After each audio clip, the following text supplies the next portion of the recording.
ഞാനിപ്പോൾ ചെയ്യാൻ പോകുന്നത് നമ്മുടെ റംബൂട്ടാൻ്റെ എയർ ലെയറിങ് ചെയ്ത് നിർത്തിയ ഒരു കൊമ്പുണ്ടായിരുന്നു കേട്ടോ. അപ്പോൾ അത് നന്നായിട്ട് വേര് വന്നിട്ടുണ്ടായിരുന്നു. ഞാൻ ഇടയ്ക്ക് വേര് വന്ന വീഡിയോ ഒക്കെ ഇട്ടിട്ടുണ്ടായിരുന്നു. അപ്പോൾ അതിന് ശേഷം ഇപ്പോൾ കുറേ ദിവസം മഴയെല്ലാം മാറിയതിന് ശേഷം നന്നായിട്ട് ഡ്രൈ ആയിട്ടുണ്ട് കേട്ടോ. നമുക്ക് ശരിക്കും പറഞ്ഞാൽ ഒന്ന് നനച്ചു കൊടുക്കാനൊന്നും പറ്റിയില്ല.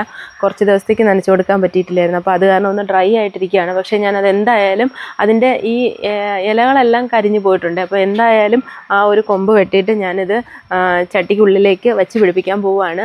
ഇതായിരുന്നു എൻ്റെ വേര് കേട്ടോ. കുറച്ച് ദിവസം മുന്നേ വരെ നല്ല ഫ്രഷ് ആയിട്ടിരുന്ന വേരാണ്. ഇപ്പോൾ അതൊന്ന് ജസ്റ്റ് ഉണങ്ങിയിട്ടുണ്ട്.